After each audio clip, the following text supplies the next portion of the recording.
दत्तभक्तांनो नमस्कार.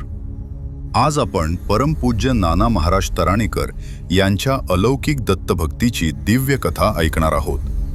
डोळे बंद करा आणि पुढील कथा इमॅजिन करा. परमपूज्य नाना महाराज यांच्या घराण्यात दत्तभक्तीची उत्कट धारा तशी पिढ्यानपिढ्यापासून होती. बालवयातच परमपूज्य नानांना दत्त साधनेची इच्छा व ओढ वाटू लागली. घराजवळच श्री दत्तप्रभूंचे मंदिर असल्यामुळे श्री दत्तप्रभूच गुरु म्हणून मिळावेत ही तळमळ हृदयामध्ये ठेवून नाना महाराज जप जाप दत्तस्मरण नित्य व अविरत करू लागले. एवढ्या बालवयातच श्री दत्तप्रभूंच्या भेटीसाठी परिश्रम करताना पाहून नानांच्या घरामधील वडीलधारी मंडळी आश्चर्यचकित होत असत. काही दिवसांनी नानांना गुरुमंत्र घ्यावासा वाटू लागला. पिताश्रीकडे त्याबाबत विचारणा केली असता, मी तुमचा गुरु नाही, तुमचे गुरु वेगळे असून ते योग्य वेळी दर्शन देतील, असे म्हणून पिताश्रींकडून भक्तिभावाने आशीर्वाद संपादन केला. गुरुमंत्रासाठी दत्तभक्तांच्या भेटीसाठी परमपावन असे श्री गुरुचरित्राचे पारायण करूया असे नानांना वाटू लागले. नेहमीप्रमाणे सकाळी श्री गुरुचरित्राचे पारायण करून संध्याकाळी मोजकाच आहार सुरू केला. पारायण संपता क्षणी आता तरी श्री गुरु गुरुमंत्रासाठी दर्शन देतील असे मनीच वाटत राहिले. परंतु श्री गुरूंचे दर्शन अजून झाले कसे नाही, म्हणून पुन्हा पारायण करण्यास प्रारंभ केला. यावेळी पण श्री गुरूंचे दर्शन झाले नाही. नानांची भक्ती अलौकिक, त्यामुळे हिरमोड न होऊ देता परत तिसरे पारायण करण्यास सुरुवात केली.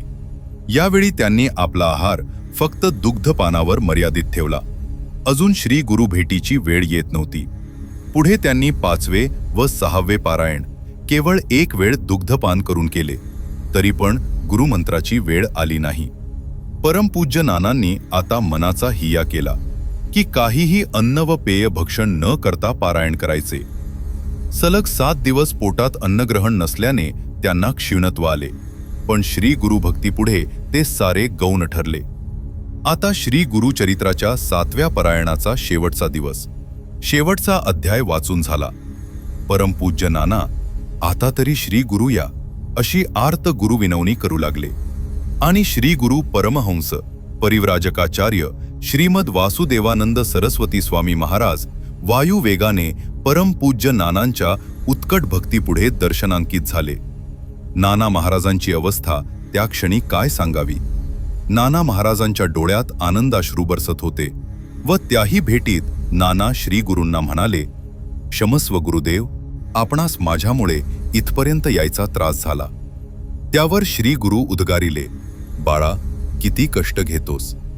श्री गुरूंची चरणभेट झाल्यावर नानांनी दत्तभक्तीचा प्रसार करावा असा आशीर्वाद श्री गुरूंनी दिला. श्री गुरूंनी पुढे होऊन नानांच्या कानात गुरुमंत्र अनुग्रहित केला. त्या क्षणाला परमपूज्य नानांना समाधीचा अनुभव लाभला. श्री गुरु म्हणजे साक्षात श्री दत्तप्रभूच. श्री गुरूंना पण आनंद झाला. अशी श्री दत्तप्रभूंची भक्ती निग्रहपूर्वक करणारा भक्त नानांच्या स्वरूपात शिष्य म्हणून लाभला.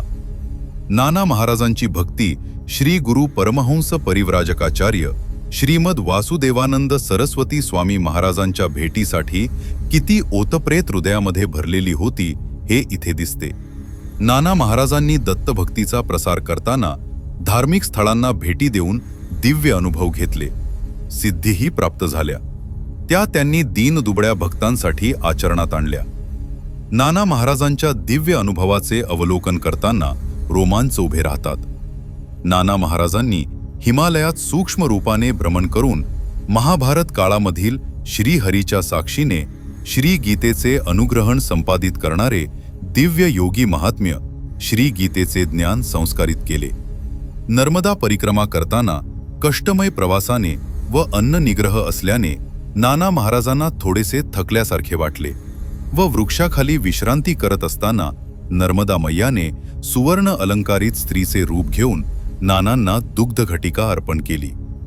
एके ठिकाणी राम मंदिरात दर्शन केल्यावर तेथील अर्चकाने नानांना आग्रहाची विनंती केली की रात्री येथेच मुक्काम करावा. त्या रात्री नाना महाराजांनी जे अनुभवले ते अद्भुत होते.